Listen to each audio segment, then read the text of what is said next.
Now, before we go to Mark Adams, if you're a TV viewer, we'll show you some of the photos of Congressman Hansen, who was tortured. And that's the story that we haven't gotten to yet. He was driven around, his teeth knocked out. He was driven around for months. They call it dieseling. Those aren't even the bad photos we found online. Until his, yes, they call it diesel therapy. Thank you, John. Where your toes pop, your legs rot, your feet burst. In fact, the photos we found online aren't even the ones he sent me more than a decade ago that were just unbelievable. But this is the type of evil that you'd imagine in a communist gulag happening to Alexander Solzhenitsyn that goes on. So he's too ill to keep fighting on, but he fights on through his biographer and researcher. First, I want to play a clip from the early 1990s on Geraldo Rivera with Congressman Hansen when it was admitted and confirmed that he indeed had been targeted and tortured. Here it is. But in my case, I beat them on the tax matter that they tried to throw at me. In fact, we had a five-figure refund.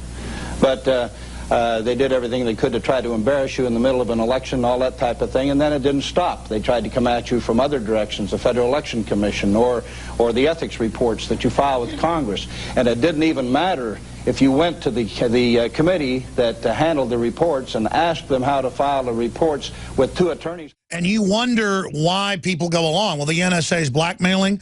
We had William Binney on a few weeks ago to say, no, it's confirmed they spy on the Congress and blackmail them and threaten them. And then they had an intel operative come out in the news and say, I claimed I interviewed of someone from an intelligence community when Bill Binney is the highest level NSA person to ever go public. He was number 4 at the NSA when he quit in October 2001. This is the PSYOP they run. Telling you there's no death panels in Obamacare. Telling you there's no open border. Now they admit it. Telling you that you can keep your doctor. Telling you raising the debt limit doesn't raise the debt limit. Telling you there's no tyranny. They're lying to you. So, Mark Adams, I'm going to give you the floor for the next 6 minutes till we go to break. Where should we begin? Currently what's happening or at the beginning? Well, gosh, thanks for having me on, Alex. I'll tell you, it's remarkable. So much of Congressman Hansen's fireball career, it directly relates now to the exposed collusion of the IRS and the Justice Department working together to try to destroy the Tea Party. And for sure, 2014 has been a busy year for the IRS. As reported in the New York Daily News on June 24th, United States Archivist David Ferraro, he testified to Congress that IRS did not follow the law when it failed to report the destruction of Lois Lerner's emails. Also, on June 24th, it was revealed that the IRS was forced to pay $50,000 to the National Organization for Marriage for illegally disclosing their donor list. That was reported in the Daily Signal. And then let's also remember Christine O'Donnell, when it was revealed last February that the IRS illegally disclosed her confidential tax documents.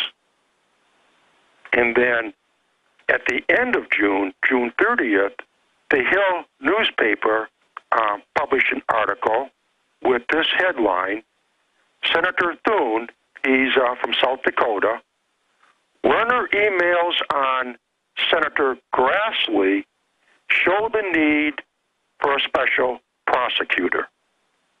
And in the Hill newspaper, it quotes Senator Thune.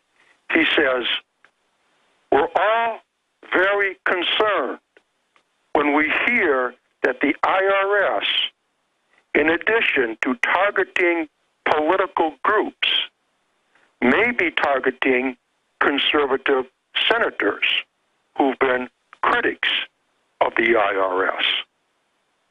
Well, the fact is the IRS has been targeting lawmakers for a very long time. Their first victim was Senator Ed Long, a Democrat from Missouri. And this takes us all the way back in the 1960s when Johnson was president. Senator Long spent an unprecedented 3 years investigating the Internal Revenue Service. And he was outraged at what he discovered. And he did not mince words. He warned the whole country how too often the IRS acts like a Gestapo preying upon defenseless citizens. And his hearings generated a lot of press coverage because they also exposed the illegal wiretapping that was going on with the IRS and the FBI. And in fact, way back in, I think it was 1967, he published a book titled The Intruders that documented the government's crusade into secret and illegal surveillance. Absolutely. I've read that book, and that's cited by so many people that began to expose the NSA as well. And that data is shared with all these agencies that are really mafias to do whatever they want. We're going to go to break with investigative journalist Mark Adams. I'm Alex Jones. If you just joined us, and come back and break this down because it's getting worse. And every year, they cut more and more white-collar investigators. That's the headline, but IRS that investigates billionaires. And they only focus on political now. So they're becoming purely political on top of it and getting away with it. So what happens when they get away with persecuting people and the NSA spying? You get a full-blown tyranny. The InfoWars crew absolutely loves coffee because we love being awake. And I am somewhat of a connoisseur of coffee. So many times you go to a restaurant or even to a coffee shop and the coffee tastes like garbage. And in all the different coffees I've tried, my favorite is grown in the high mountains, in shade, Arabica, on the border with Guatemala in southern Mexico by the Chiapas farmers. I make sure we've done the research. I make sure it's the very best product that we can offer you when I put my name on it. And I believe, and it's my taste, so you may differ, that this is the best coffee in the world from southern Mexico. Wake Up America Patriot Blend, 100% organic, Arabica shade grown. And then we have the Immune Support, 100% organic coffee, infused with a special type of mushroom known to boost the immunity. This coffee is seriously so smooth. I normally have to douse my coffee with cream and sugar and cinnamon and all kinds of tasty treats, but this, I drink this black. It is so good. Well, that's why I like it, is that it has a kick, it has really good caffeine in it, it has a good clean wake up that lasts for a long time, doesn't give me a headache, but it's so smooth, it's so delicious. Just try it out for yourself. I'm telling you, this is my favorite coffee. We went through a lot of trouble to bring you this. Just try it, and I think you'll be hooked like we are here at InfoWars. Well, folks, find out for yourself and support the information war today. It's all available at InfoWarsLife.com or by calling toll-free 888-253-3139.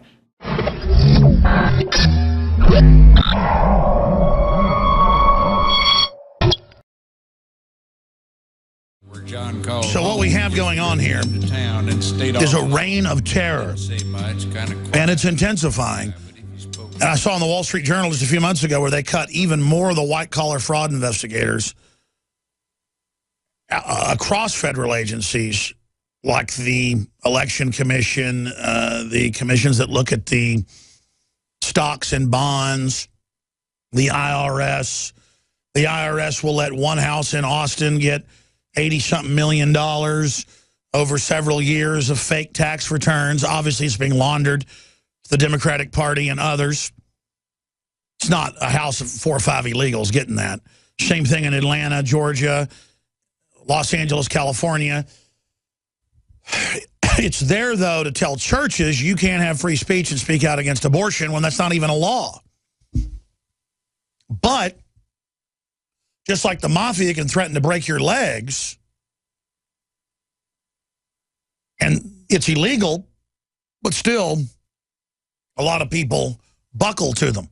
So we'll get into Congressman Hanson's story, and we'll go back and look at the hearings that exposed it and what happened to him specifically, and then move forward. But it's just important to understand this is a reign of terror, and giving into it only makes it get worse. The answer to their chilling effect and their intimidation is to get more vocal against them, to get more aggressive, and to let the politicos that come after you know that when they try to set you up, Eric Holder may get out of it, but they're not going to get out of it. You're going to sue them forever. You're going to dig into their background, their other cases, and just like the Michael Mortensen case, you're going to end up sending them to jail. It may take 10 years, but I've always warned the government and everybody else, I know I'm clean. And if anybody ever sets me up or tries anything, I am going to make your life miserable by the full extent of the law forever. And I've got lawyers and a trust set up. My money isn't set up to own a jet airplane. My money isn't set up to live in a big house. It's set up to take care of my kids, a little bit of money I got, and to make whoever kills me or whoever sets me up, their life a living hell. I don't mean to go off on a jag, but I've talked to so many top lawyers here on the air. I want to get that top EPA lawyer on and FDA lawyer on. He does both. I forget his name. He's the top lawyer in the country. We had him on, and he's won a whole bunch of cases against the FDA, EPA, you name it, when they're bullying people for no reason. And he said, look, we go after the judges and the prosecutors for the crimes they've committed and all the money they're getting from the companies themselves. This is a mafia. They shut it down real quick. That's the only way to beat the feds in federal court. That's why they got a 97, 98% conviction rate, because it's a mafia, folks.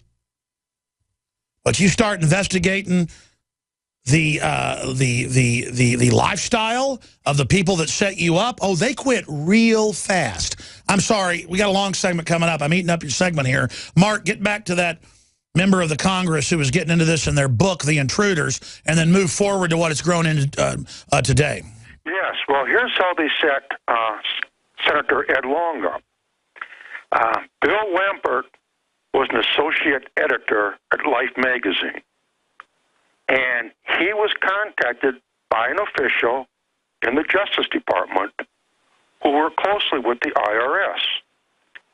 And this official promised Lampert a big, juicy story about the crusading senator. And it was the May 1967 issue of Life magazine published an article that made the outrageous accusation that Senator Long's hearings, which were exposing all this illegal wiretapping, they in fact interfered with the government's investigation of organized crime. The article also accused Senator Long of collecting $48,000 in bribe payoffs. Now, Long, he of course denied the accusations. And as for the $48,000, that was a legal finder's fee from an attorney in Missouri. Money which in fact he had reported to the IRS, and he documented the trail of payments. Later that summer in 1967, a Senate investigation committee cleared Senator Long of any wrongdoing. But it shows the incredible dirty tricks that scare everybody else off. Infowars.com. The backup site has a lot of news on it every day that doesn't end up on Infowars.com. Like sometimes I find more on Prison Planet than I do on Infowars. But regardless, that is the backup site. We're on Twitter at Real Alex Jones. And, of course, most of the big Twitter accounts that have like 5 million, 10 million followers, it's come out in the news, are fake. The presidents, the first ladies, ours isn't fake. We came to Twitter late in the game, so it only has like 280,000 followers on it. That's still good because it's real followers. And sometimes I'll tweet on the weekend if something's happening, or I'll tweet a video, or I'll tweet an article or I'll tweet a photo, or I'll tweet humor. You get more of my humor, which might be funny depending on your views.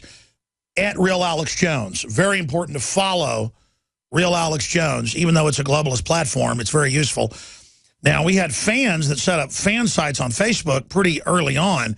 That's why we have 3 million folks that like us on Facebook, about 900,000 on one, and you add all the others together, it's about 3 million. And that's because we got there early. One thing I've noticed about the internet, it's important to get there early. When some new platform comes out, if you get to one of these sites late, it's not as easy to dominate it. Of course, we've dominated YouTube. We got to that, not really early, but not late. We got to it by about 2005, right when it got sold to Google. We were on it before it got sold to Google, whenever that was. And obviously, on one channel, we didn't set our channel up till like 2009 or so. And that one has 400 and something million, but all put together, 800 million on big channels alone of people that have seen our videos. And that's just big channels. I can't even track all the others. And I'm not tooting our horn. I'm saying people are awake. Liberty is popular. And now the IRS has been exposed, being political, going after people who are innocent. But it's a fraud to begin with. Didn't get set up till 1913. The average American didn't pay money to the IRS till the 1950s. And here's a headline from the New York Times in 2000, April 16th. IRS more likely to audit the poor and not the rich. And since then, I've seen that headline over and over again where there's not auditors for Warren Buffett, boys and girls. But if you own a car dealership, you're getting audited every year. If you own a restaurant, you're getting audited every year. That's what the poor people think are rich people. Or if you make $20,000 a year, $30,000, those audits went up in 2013, they reported this year, and of rich went down even more. But I'm ranting. I want to give Mark Adams, investigative journalist, the floor, and then a new article that just went live on Infowars.com. North Carolina sheriff to residents, fight back against crime by taking up arms. And he goes on to say crime is exploding in their county due to the illegal alien crime wave, the economy being bad. And that's the truth. Crime has gone down since 1992 with the end of the crack cocaine epidemic. I remember when I was a kid growing up in Dallas, there'd be sometimes 4 murders a day, 5 murders a day. I remember hearing, 20 murders in the last 3 days over the weekend. Dallas had the highest crime rate, worse than Chicago when I was growing up. But it was more than that. They think it was the lead and the fuel made people violent or something. I mean, I grew up where if you looked at somebody wrong, they would just jump out of their truck while it was moving and just run towards you. I mean, it was just like fist fights constantly. People and I lived in a nice neighborhood. And people were shooting each other and stuff sometimes. It was like wives shooting husbands, you name it.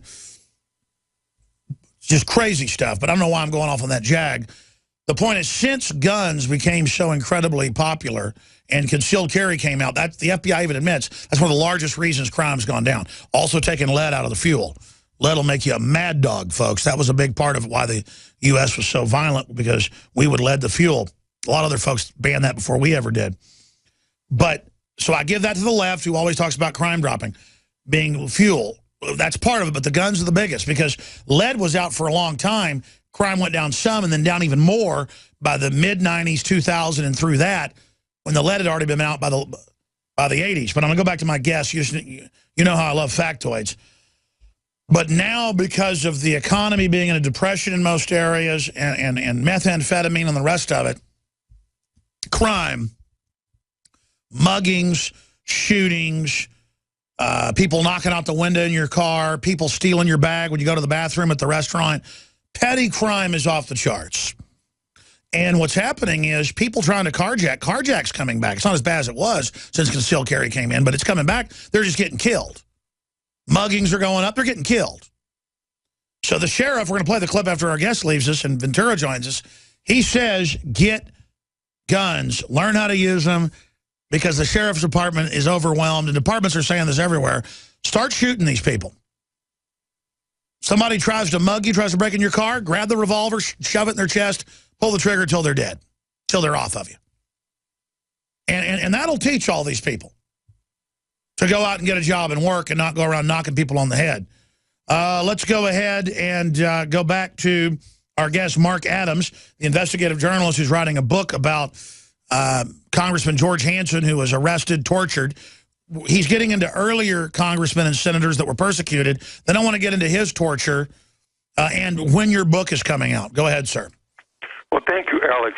One thing I want to point out here, it was the Life magazine article that really sabotaged Senator Ed Long.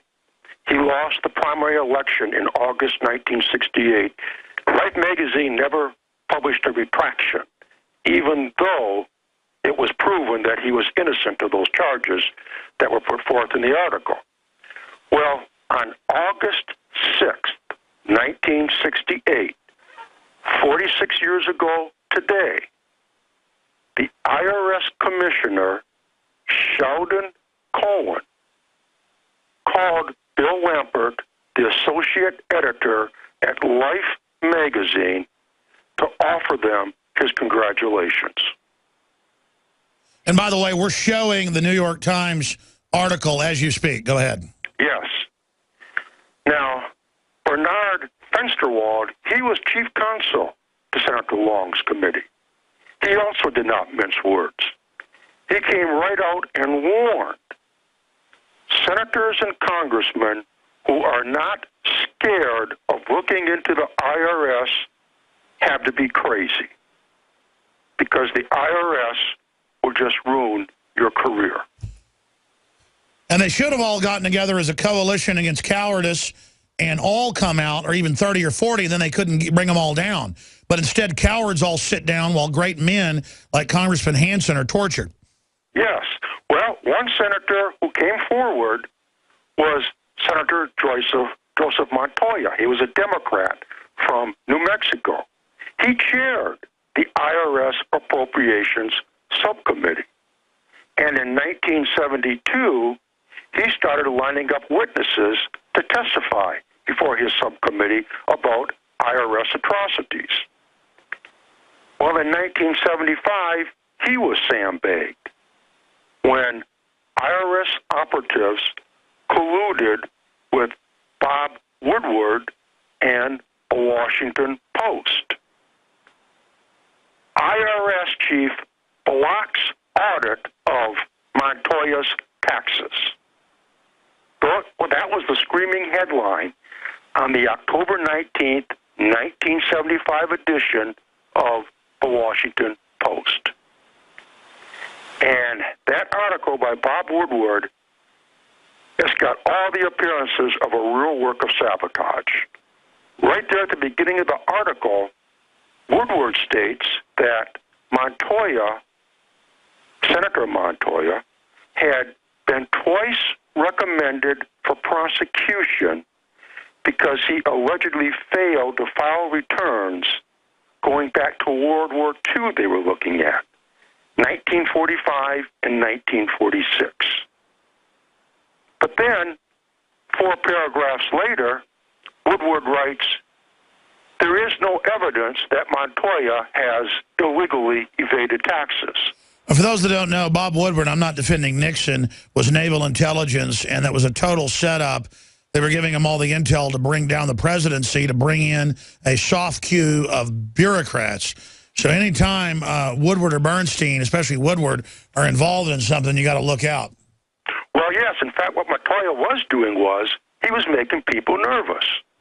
He was going full throttle to, again, show America how the IRS behaves like a Gestapo, preying on defenseless Americans.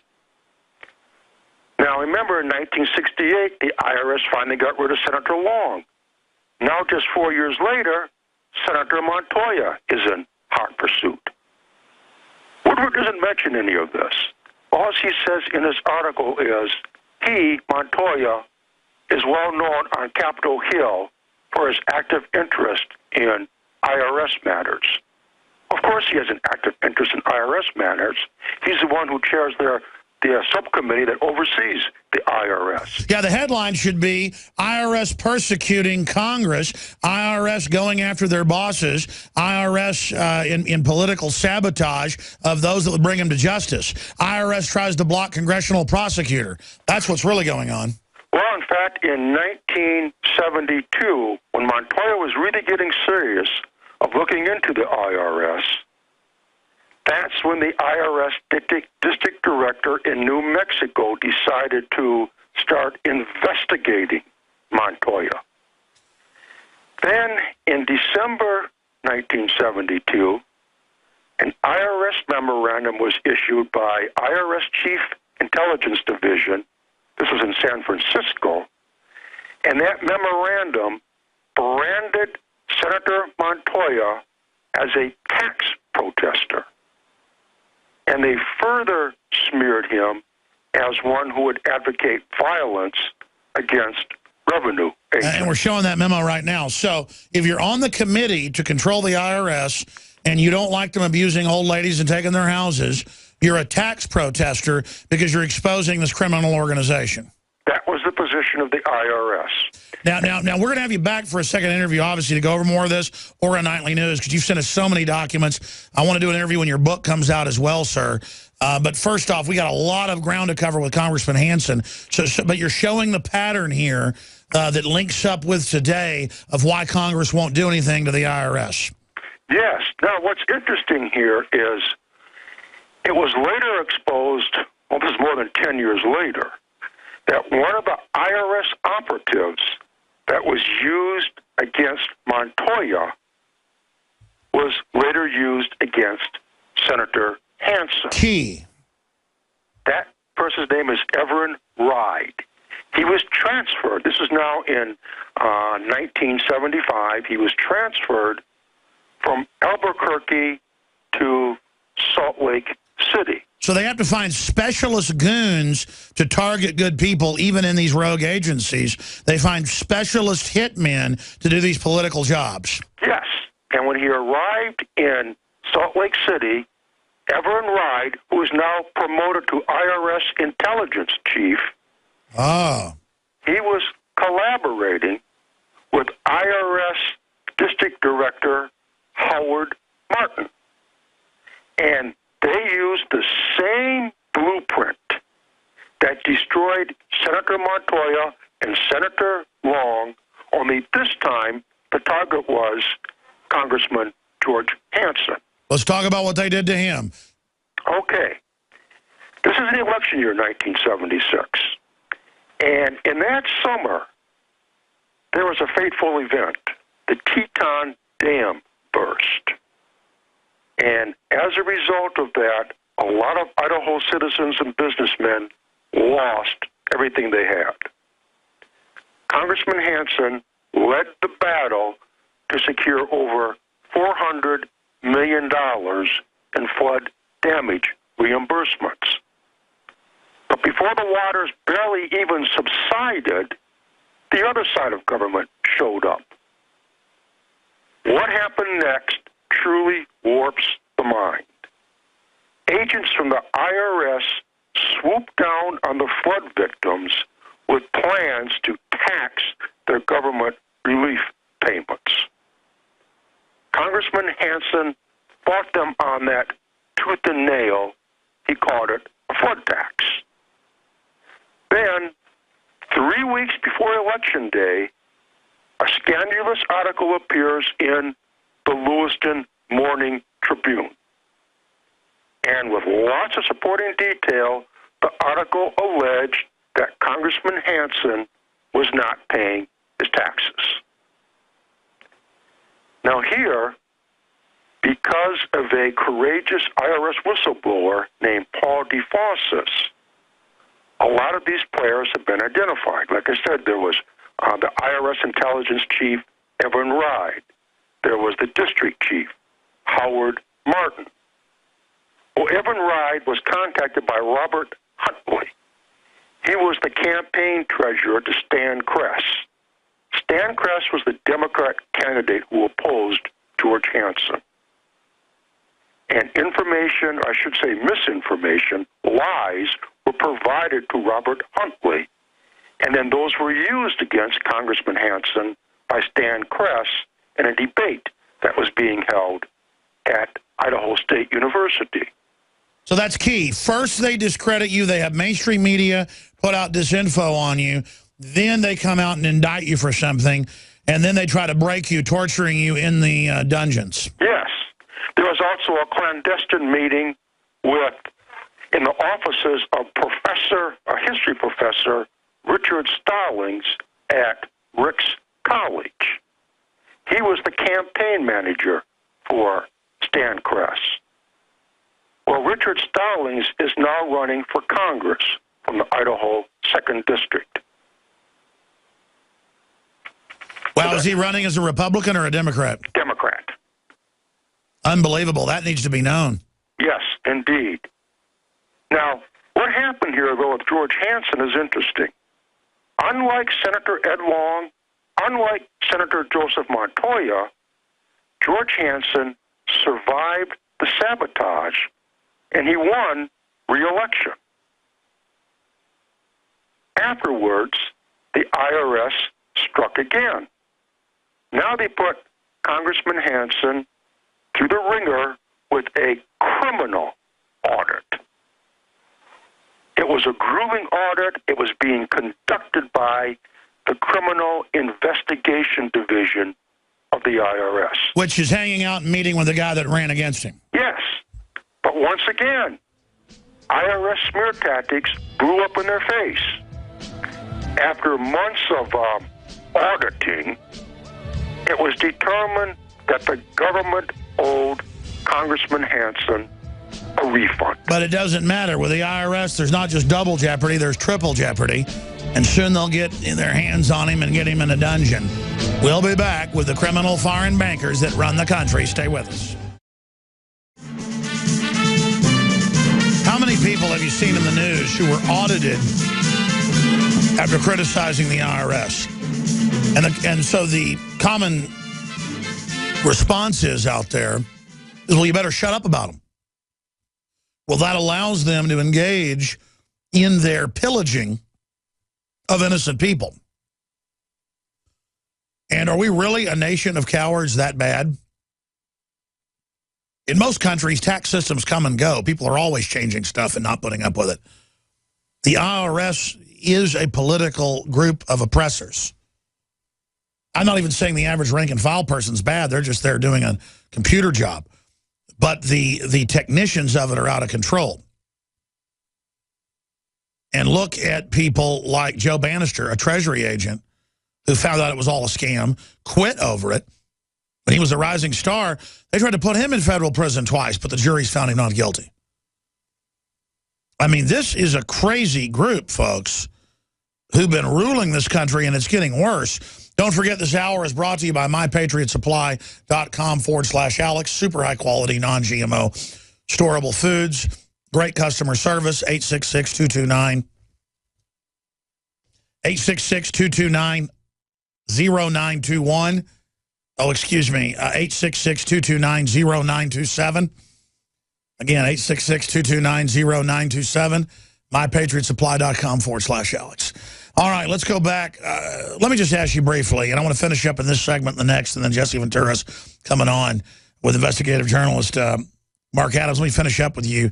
I know the story. The public doesn't know the story. A, how is Congressman Hansen now? George, how is George doing? And then B, finish up what happened to him. His rejuvenation powers are remarkable. He has many, many medical afflictions, but his mind is hyper razor sharp, and he fights on. And gosh, there is so much that has happened to George Hansen. Twice he has been illegally railroaded to prison. The first time when the United States Marshals got their hands on him, he was giving a speech somewhere in the Midwest, and they hired a private Lear jet to pick him up, flew him to National Airport, booked him into the Alexandria County Jail under the alias Fred Smith to hide him from his family and friends. The second time when they got their hands on him, that's when they dragged him all over the country in chains with a black box attached to the chains to interfere with your circulation to cause those horrible injuries that you enumerated earlier. Let's be clear. They grabbed a congressman like Rendition, Yes. threw him on a jet and flew him off. I mean, this is the mafia that is our government. No one is safe from these narcotics trafficking murderers. Indeed. And if they can do it to a congressman, they can do it to anybody. And really, that's the headline, you know, the true story of a congressman that was kidnapped. Yes, indeed. That's exactly what happened. Once finally he was tracked down, there was a whole cadre of congressmen and senators that got a hold of Ed Meese demanding answers, but really the whole thing was just effectively covered up. And people wonder why Congress is scared and bends over. It's because a guy can be found not guilty twice. The next time they grab him and they just disappear him, he beats that. So then they grab him again and drive him around for months till his hands and feet burst. His toes burst. Yes, that is exactly what happened to him. Yeah, and we've got a few of the photos today, but they're not even the ones Congressman Hansen sent me back in '97 when he first came on the show. People ask me all the time, Alex, how come you're on the air and haven't had repercussions? I've had plenty of repercussions. But the whole government's not evil. That's why they have specialists that do this bad stuff. And more, they're on the defense because even though they've set up this giant police state, now they've discredited themselves where they don't have public support. In fact, a lot of people are now being found not guilty in IRS trials. That never used to happen. In fact, the biggest losses the feds have now are in tax trials. A lot of people across the board, juries, grand juries, know the truth. And as people write books and we do radio shows and all of it, we expose that they kidnapped Congressman Hansen, Rendition like he was Osama bin Laden, flew him off the middle of nowhere. This is what they do. Or then chained him up in buses and drove him around the country till his feet burst. Mark Adams, I would encourage you to get your book out. Everybody who's writing a book is contacted by folks that want to put it out or whatever, and that's fine. But I would just encourage you, because I was asked you during the break about when's your book coming out, to get it out as soon as possible so it's there, so the truth gets out about what happened to Congressman Hansen. But regardless, in the 3-4 minutes we've got left before Jesse Ventura joins us, tell us other points about George Hansen and what he went through. Well, thank you. One thing I should try to point out, it would take a whole segment to explain how they rigged George Hansen's first prosecution. When I say they, I mean specifically the so-called public integrity section at the Justice Department. What a joke. Public integrity. It has a whole long and sordid history to it. That'd be like calling the Ku Klux Klan the pro-black people group. Indeed. The person who rigged that prosecution, working in that so-called public integrity section, was James Cole. Now, James Cole today is Deputy Attorney General. And if we go back and cover some of the recent hearings from last month, it was revealed how the so-called public integrity section was collaborating with Lois Lerner. And the subject here was how they can destroy the Tea Party. So the way they destroyed George Hansen, it was a tandem effort between the IRS and the so-called public integrity section being led by James Cole. Absolutely, and they're so discredited now. The agency's a fraud to begin with for the private Federal Reserve, but they shouldn't be able to prosecute anybody because they're known organized crime. Indeed, and what they did to George Hansen 30 years ago is being repeated today. But now they're purely a Democratic operation. Did you hear about Dallas and other areas? When this came out, they had public celebrations with Obama signs and say, yeah, we're going to audit you. And MSNBC says, yes, we're coming for you, ah, ha, ha. They're on TV bragging that they're criminals.